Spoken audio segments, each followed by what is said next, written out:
우리가 잘 아는 중국 고사성어 중에 백문이 불여일견이라는 말이 있습니다. 이것은 100번 듣는 것이 한 번 보는 것만 못하다라는 뜻으로 눈으로 직접 확인하면 모든 의문이 풀릴 것이라 믿는 것입니다. 그러나 우리가 함께 살펴보려고 하는 오늘 본문은 예상 밖의 모순을 보여줍니다. 눈을 뜨고 있는 종교 지도자들은 진리를 보지 못하고 오히려 평생 어둠 속에 갇혀있던 시각장애인은 빛을 보게 되는 내용입니다. 여러분 지금 무엇을 보고 계십니까? 어쩌면 우리는 신학적 지식과 사회적 경험 그리고 견고한 도덕적 잣대라는 나만의 렌즈에 갇혀 정작 내 곁에 계시는 예수 그리스도를 알아보지 못하고 있는지도 모릅니다. 요한복음 9장의 맹인 치유 사건은 요한복음 8장 12절에서 주장하는 것처럼 예수님이 하나님을 계시하는 세상의 빛이며 우리에게 이 하나님을 알려주고 생명을 얻게 하는 분임을 가장 명확하게 보여줍니다. 눈을 뜨게 된 시각장애인을 둘러싸고 일어난 예수님과 유대인들의 논쟁 속에서 역설은 분명해집니다. 시각장애인은 육신의 눈은 감았으나 예수를 메시아로 알아본 반면 율법의 문자에 매몰된 유대인들은 그들이 가진 토라를 잣대 삼아 오히려 참 빛을 정죄합니다. 타인에게 불신을 강요하며 스스로 영적 소경임을 증명하고 만 것입니다. 본문은 시각장애인이 눈을 뜬 기적 그 자체보다 그 이후에 전개되는 영적 재판에 주목합니다. 눈을 뜬 이는 예수가 누구인지 깨달아가는 영적 상승의 길로 나아가지만 도리어 눈이 멀쩡한 바리새인들은 깊은 영적 어둠 속으로 추락하는 영적 하강의 길을 걷습니다. 이 극명한 대조를 통해 진정으로 본다는 것의 참된 의미를 되새기며 우리 또한 육신의 눈을 넘어 영혼의 눈이 밝아지는 은혜를 누리기를 소망합니다. 먼저 살펴볼 것은 13절부터 17절까지 안식일 논쟁입니다. 예수님은 안식일에 맹인의 눈을 뜨게 하셨는데 이는 의도적인 도전입니다.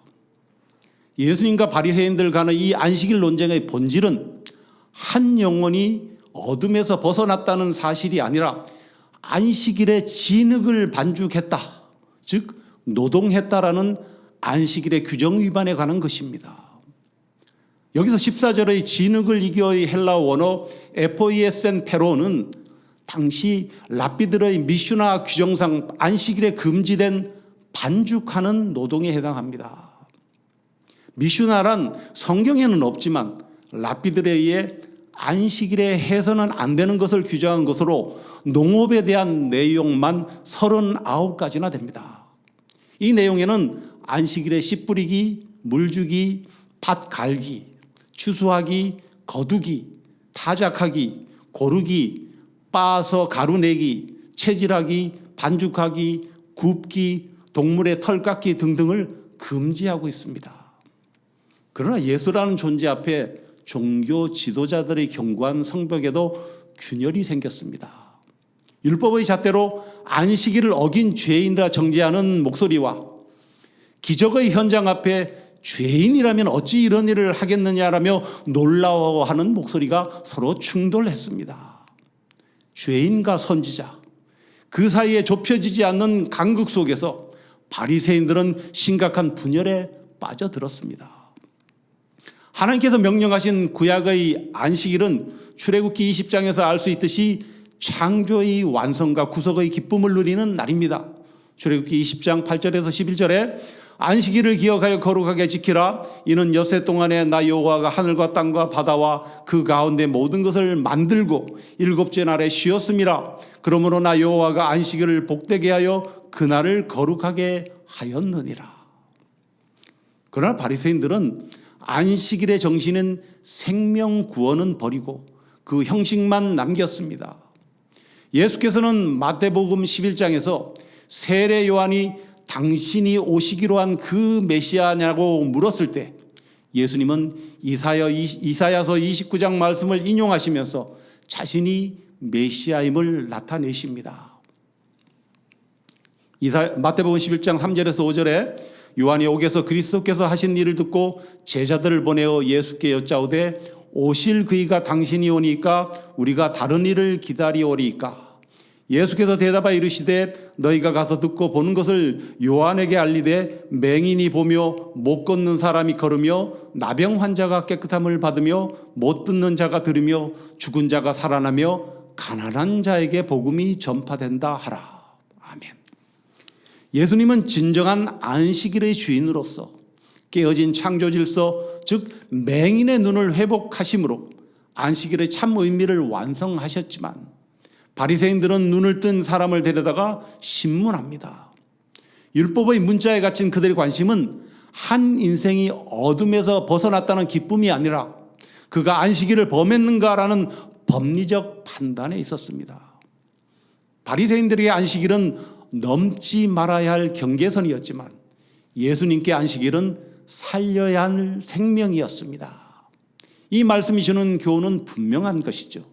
형식에 매몰된 종교는 생명을 살리는 역사보다 조직과 관습을 지키는 데 몰두한다는 것입니다. 신앙의 본질을 잃어버릴 때 우리는 하나님이 행하시는 일조차 틀렸다고 말하는 영적 교만에 빠질 수 있다는 것입니다. 중세시대에 성당 벽에 금이 가자 예술가들이 그것을 메우기 위해 화려한 장식을 더하느라 정작 무너져가는 기초를 보지 못했다는 이야기가 있습니다. 이것은 기초 즉 본질을 잃은 종교적 열심이 얼마나 위험한지 우리에게 일깨워주는 예화입니다. 두 번째로 살펴볼 것은 18절부터 23절까지 진리보다 소속이 중요한 사람들입니다. 성경에서 맹인이 눈을 뜨는 사건은 단순히 시각의 회복을 넘어 구약이 예언한 하나님의 계시가 도래했음을 상징합니다. 즉 예수께서 어둠에 갇힌 세상에 빛을 가져오시고 우리에게 영원한 생명을 주시는 분임을 드러내는 분명한 표적입니다. 그러나 유대인들은 이 명백한 예언의 성취를 거부한 채 기적의 실체를 부정하고자 맹인의 부모를 압박합니다. 부모는 아들이 치유받은 사실을 목격했음에도 불구하고 유대 공동체로부터의 출교가 무서워 진실 앞에서 침묵을 선택하고 맙니다. 22절에 그러나 지금 어떻게 해서 보는지 또는 누가 그 눈을 뜨게 하였는지 우리는 알지 못하나이다. 그에게 물어보소서. 그가 장성하였으니 자기 일을 말하리이다. 그 부모가 이렇게 말한 것은 이미 유대인들이 누구든지 예수를 그리스도로 시인하는 자는 출교하기로 결의하였으므로 그들을 무서워함이러라. 여기서 출교에 해당하는 헬라어 원어 아포시나고고스는 거룩한 이스라엘 공동체에서 제명된 이라는 의미를 갖는 단어입니다. 그의 부모는 당시 유대 사회에서 출교당하는 것은 경제적, 사회적으로 사형 선고와 같았기에 그들을 두려워했습니다.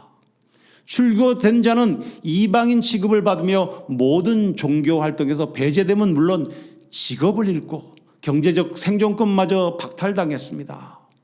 결혼이나 친교를 포함한 모든 인간관계가 끊어져 철저히 고립될 수밖에 없었던 것입니다. 아들이 치유받았다는 명백한 사실 앞에서도 부모가 그가 장성하였으니 직접 물어보라며 비겁하게 책임을 회피한 이유는 바로 이 가혹한 현실이 주는 두려움 때문이었습니다. 많은 경우 우리가 진리를 말하지 못하는 이유는 몰라서가 아니라 진리를 인정했을 때 감당해야 할 불이익이 두렵기 때문입니다. 우리도 때로는 진리를 알면서도 내가 속한 공동체에서 소외될까 봐 혹은 내 기득권을 잃을까 봐 침묵합니다. 맹인의 부모는 아들의 치유라는 경이로운 사건 앞에서도 자신의 안전을 선택했습니다. 이 대목에서 마틴 루터킹 목사님의 준엄한 경고, 즉 결국 우리가 기억하게 될 것은 원수들의 악한 말이 아니라 친구들의 잔인한 침묵이라는 말을 떠올리게 합니다. 여러분, 스텔스 그리스도인이라는 말을 아시나요? 이것은 레이더에 포착되지 않는 스텔스기처럼 세상 속에서 자신의 신앙적 정체성을 철저히 숨기며 살아가는 신자를 비유적으로 이르는 말입니다. 우리 사회는 예수의 구원을 체험하고도 사회적 정치적 불이익을 두려워하여 크리스천이라는 자신의 신앙 정체성을 드러내기를 주저하는 이들이 있습니다. 아들의 기적 앞에서도 침묵을 선택한 이 부모의 모습은 오늘날 세상 속에서 신분을 숨긴 채 살아가는 스텔스 그리스도인이 우리의 모습은 아닌지 깊은 경계심을 갖게 합니다. 세 번째로 살펴볼 것은 24절부터 34절까지 고난 속에서 깊어지는 신앙 고백입니다. 바리새인들에게 다시 소환된 시각장애인은 이제 위축되지 않고 당당히 논쟁에 임합니다. 이 치열한 갈등의 과정에서 그의 신앙은 단계적으로 성장하며 영안, 즉 영적 통찰력은 더욱 밝아집니다. 이론은 결코 체험을 이길 수 없음을 그는 온몸으로 증명하고 있는 것입니다. 본문은 치유자 예수에 대한 시각장애인의 단계적 인식 변화를 보여주고 있습니다. 먼저 시각장애인은 예수님에 대해 예수라 하는 그 사람이라고 객관적 사실만을 인지합니다. 9장 11절에 대답하되 예수라는 그 사람이 진흙을 이겨 내 눈에 바르고, 처음에 그는 예수님을 그저 자신을 고쳐준 한 명의 개인으로 인식한 것이죠. 그러나 그 다음 단계에서 그는 선지자니이다라고 예수님의 영적 권위를 인정합니다.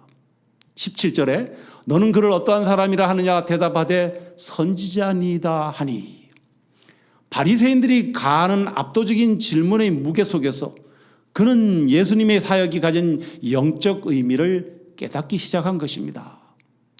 세 번째 단계에서 그는 예수를 하나님께로부터 오신 분이라는 신적 기원에 대한 확신을 갖습니다. 33절에 이 사람이 하나님께로부터 오지 아니하였으면 아무 일도 할 수 없으리이다. 그런 종교 지도자들의 논리를 반박하며 예수님이 인간적 수준을 넘어 하나님과 연결된 분임을 선포합니다. 그의 이런 신앙의 단계적 발전의 마침표를 찍는 결정적 사건은 예수님의 찾아오심과 자기 계시입니다. 유대 사회에서 쫓겨난 그를 예수님이 다시 만나주시고 스스로를 인자로 밝히시는 대목에서 그의 신앙은 구원을 얻는 믿음으로 도약합니다. 여기서 인자라는 이 헬라어 휘언투 안드로프라는 단어는 정관사가 앞에 붙어 있어서 The Son of Man, 그 인자로 기록되어 있습니다. 헬라어 원문에서 정관사가 붙은 인자는 단순한 인간을 뜻하지 않습니다. 이것은 수많은 사람 중 한 명이 아닌 구약이 예언한 그 유일한 구원자가 되시는 분, 즉 인자의 특정성을 의미합니다. 또한 성경 전체를 관통하며 하나님께로부터 보내심을 받아 하나님의 뜻을 온전히 성취하실 그 사람의 아들임을 강조하는 인자의 지시성을 의미하는 것입니다. 예수께서 지금 너와 말하는 자가 그 인이라고 말씀하신 것은 시각장애인이 막연히 기다려온 메시아가 바로 눈앞의 예수님임을 직접 드러내신 자기 계시이자 그의 삶의 방향을 송두리째 바꾼 운명적 만남이었습니다. 그리고 마지막 단계에서 그는 주여 내가 믿나이다 라고 온전한 신앙 고백과 경배를 드리게 됩니다. 38절에 이르되 주여 내가 믿나이다 하고 절하는지라. 예수님의 자기 계시를 들은 시각장애인은 비로소 신앙의 정점에 도달한 것이죠. 결국 그는 예수님을 자신의 삶을 통치하시는 주님이요 그리스도로 받아들이며 엎드려 경배하는 것입니다. 그가 바리새인들의 정교한 신앙 논리를 깨뜨리고 당당할 수 있었던 비결은 바로 체험적 신앙에 있었습니다. 바리새인들은 성경 지식이라는 이론에 갇혀 있었지만 그는 예수님과의 대화를 통한 깨달음과 눈이 떠진 체험을 소유했습니다. 결국 살아있는 체험이 죽은 이론을 이긴 것입니다. 이런 모순 속에서 우리는 놀랍게도 깊은 영적 깨달음을 얻게 됩니다. 맹인이었던 자는 예수라는 참빛을 받아 영안이 열리고 메시아를 발견했습니다. 반면에 바리새인들은 스스로 성경이 말씀하는 빛을 가졌다고 자부했지만 정작 세상의 빛으로 오신 예수를 보지 못하는 영적 소경이 되었습니다. 바리새인들은 그를 다시 불러 하나님께 영광을 돌리라며 압박합니다. 이는 사실상 예수는 죄인이라고 말하라는 비겁한 유도 신문이었습니다. 이때 고침받은 사람은 이런 고백을 하죠. 그리고 이 고백이 우리에게 깊은 공감을 줍니다. 25절에 9장 25절에 그가 죄인인지 내가 알지 못하나 한 가지 아는 것은 내가 맹인으로 있다가 지금 보는 그것이니이다. 이것은 그 어떤 신학적 변증보다 강력한 실존적 증언입니다. 반면에 바리새인들은 무지한 자에게 가르침 받는 것을 견디지 못하는 영적 교만의 극치를 보이며 그를 공동체에서 내쫓아 버립니다. 34절에 그들이 대답하여 이르되 내가 온전히 죄 가운데서 나서 우리를 가르치느냐 하고 이에 쫓아내어 보내니라. 우리는 이 사건을 통해 중요한 진리를 깨닫게 됩니다. 태양빛에 대해서 100권의 책을 읽은 사람보다 단 1분이라도 따스한 햇볕을 쬐은 사람이 태양을 더 잘 안다는 사실입니다. 바리새인들은 차가운 머리로 태양을 연구하던 태양 분석가였지만 시각장애인이었던 이 사람은 온몸으로 그 태양을 만난 경험자였습니다.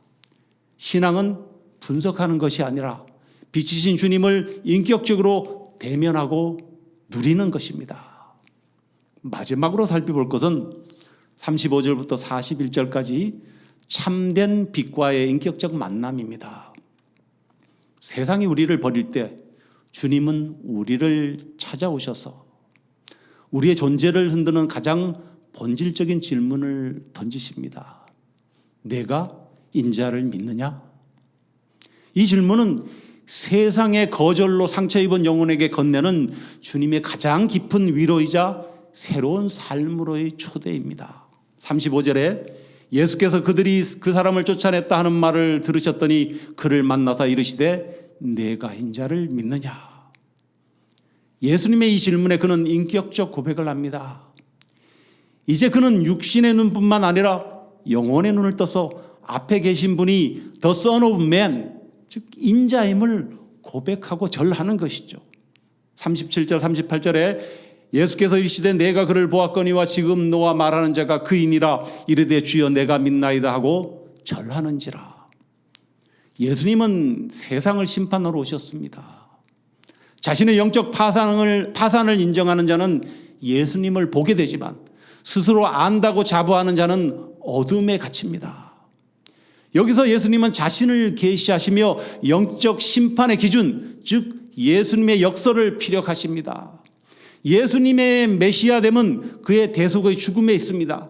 세상 죄를 짓고 가는 어린 양으로, 고난받는 주의 종으로 스스로를 인류의 구원을 위한 대속 제물로 내어주는 것이 그의 메시아적 과업인 것입니다. 유대교의 모세나 다윗 그리고 정복자 또는 통치자로서의 메시아 사상에 머물러서는 이것을 이해하지 못하는 것이죠. 이것이 그 사람의 아들이라는 단어에 함축되어 있는 것입니다. 예수께서는 복음서에서 우리가 반드시 알아야 될 것은 자신의 죽음을 예고할 때 항상 자신을 인자, 즉 그 사람의 아들이라는 이 말을 주어로 쓴다는 것을 우리는 기억해야 하는 것이죠. 대표적으로 마태복음 10장 45절과 마가복음 20장 28절에 예수께서는 그 사람의 아들이 자기 목숨을 많은 사람들을 위한 대속물로 주기 위해서 왔다고 말씀합니다. 인자가 온 것은 섬김을 받으려 함이 아니라 도리어 섬기려 하고 자기 목숨을 많은 사람의 대속물로 주려 함이니라. 치유된 맹인은 예수가 단순히 능력을 행하는 분을 넘어 인자로서 고난과 죽음을 통해 하나님의 뜻을 이루실 메시아임을 믿음으로 고백했습니다. 이로써 그는 온전한 영적 안식과 구원에 이르는 믿음에 도달하게 되는 것이죠. 그에게서 육신의 눈이 떠진 사건은 단순히 시력을 회복한 것을 넘어서 영안이 열려 진리의 빛을 영접하게 되었음을 보여주는 강력한 사인, 즉 표적이 됩니다. 예수께서는 이 놀라운 반전을 39절에서 다음과 같은 역설로 선포하십니다. 예수께서 이 시대 내가 심판하러 이 세상에 왔으니 보지 못하는 자들은 보게 하고 보는 자들은 맹인이 되게 하려 함이라 하시니, 이 말씀은 스스로 진리를 안다고 자부하며 교만의 렌즈를 낀 자들에게 대한 엄중한 경고입니다. 진리의 빛이 아무리 강하게 비춰도 스스로를 빛이라 착각하며 빛을 거부하는 자들은 결국 영원한 영적 맹인으로 남게 된다는 엄연한 심판의 선언인 것입니다. 이에 대해 예수와 함께 있던 바리새인들이 겸손한 물음이 아닌 비꼬임 섞인 항의를 합니다. 40절에 바리새인 중에 예수와 함께 있던 자들이 이 말씀을 듣고 이르되 우리도 맹인인가? 그들은 자신들이 율법의 전문가이며 영적 지도자라는 선민의식에 사로잡혀 있었습니다. 이에 대해 예수께서는 하나님을 안다고 자부하는 자들이 메시아를 거부할 때 그들에게는 변명의 여지가 없음을 분명히 하십니다. 41절에 예수께서 이르시되 너희가 맹인이 되었다라면 죄가 없으려니와 본다고 하니 너희 죄가 그대로 있느니라. 은혜를 많이 받은 자, 말씀을 많이 아는 자일수록 그 말씀 앞에 자신을 비추지 않으면 그 지식은 오히려 자신을 정죄하는 근거가 되는 것입니다. 주님이 바리새인들에게 이 말씀을 하신 이유는 그들을 포기하셨기 때문이 아닌 것이죠. 본다고 말하는 그 가짜 안경을 벗어 던지고 주님의 빛 앞으로 나오라는 마지막 호소였습니다. 또한 예수님이 진흙을 이겨 눈에 바르신 행위는 창세기 2장에서 하나님이 흙으로 사람을 빚으셨던 창조 사역을 연상시킵니다. 예수님은 단순히 질병을 고치는 의사가 아니라 무에서 유를 만들고 깨어진 창조물을 재창조하시는 창조주 하나님이심을 보여주십니다. 신앙은 유한한 이성과 상식의 울타리 안에 갇혀 있지 않습니다. 세상이 상식의 이름으로 복음을 거부할 때 우리는 치유된 시각장애인처럼 십자가에 달리신 예수를 구주로 대면해야 합니다. 어떤 위협 앞에서도 침묵하지 않았던 시각장애인처럼 이제 우리도 타협 없는 당당함으로 세상에 비친 그리스도를 증언하는 자리에 서야 합니다. 말씀을 맺습니다. 예수님은 날 때부터 시각장애인이자 구걸하는 자로 살았던 한 사람이 눈을 뜬 후 바리새인들과 논쟁하다 결국 출교당했다는 소식을 듣고 그를 다시 찾아가셨습니다. 첫 번째 만남이 그에게 육신의 시력을 선물한 것이었다면 두 번째 만남은 요한복음 4장에 기록된 사마리아 여인에게 그러하셨듯이 자신을 직접 드러내신 영광스러운 자기 계시 사건이었습니다. 이 만남을 통해서 그의 영혼의 눈이 활짝 열려졌습니다. 그는 이제 큰 눈을 더 크게 뜨며 뜬 눈을 더 크게 뜨며 주님 앞에 무릎을 꿇고 오직 하나님께만 합당하고 온전한 경배를 올려드렸습니다. 오늘 우리는 본문을 통해 선명하게 대비되는 두 부류의 인생을 보았습니다. 눈을 뜨고도 스스로 어둠 속으로 걸어 들어간 바리새인들과 비록 어둠 속에서 태어났으나 빛의 근원이신 주님을 만난 빛의 자녀가 된 한 사람입니다. 이 시간 예수님은 우리에게도 지금 이렇게 말씀하십니다. 너는 무엇을 보고 있느냐? 우리는 종종 바리새인들처럼 내가 가진 지식과 나의 의로움이라는 안경을 쓴 채 세상을 보곤 합니다. 내 기준에 맞지 않으면 쉽게 정죄하고 내 안위가 위협받으면 비겁하게 진리를 외면하죠. 그러나 기억해야 할 것은 내가 본다고 확신하며 나의 옳음을 고집하는 바로 그 순간이 실은 가장 위험한 영적 맹인의 상태일 수 있다는 것입니다. 공동체에서 쫓겨나 사회적 사형 선고를 받은 처절한 상황에서도 그가 주여 내가 믿나이다라고 당당히 외칠 수 있었던 이유는 무엇이겠습니까? 이제 그에게는 세상의 그 어떤 빛보다도 밝은 참빛인 예수님이 계시기 때문인 것입니다.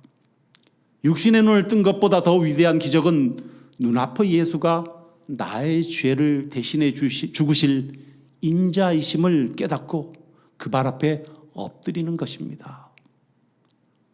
성도 여러분, 오늘 예배를 마치고 나가는 여러분의 시선은 이제 어디를 향하겠습니까? 여전히 우리를 얽매는 형식과 종교적인 틀 안에 갇혀 있지는 않습니까? 불이익이 두려워 그가 장성하였으니 그에게 물으소서라며 비겁한 침묵의 뒤로 숨으려 하지는 않습니까? 이제 우리의 영안이 온전히 열리기를 소망합니다. 세상의 거친 파도보다 더 크신 주님을 바라보시고 나의 아픔을 창조의 손길로 비추시는 그분의 신실하심을 신뢰하시기 바랍니다. 어둠 속에 헤매던 우리를 빛으로 인도하신 주님을 따라 이제는 당당한 빛의 자녀로서 세상을 향해 걸어가는 저와 여러분 되시기를 간절히 소망합니다.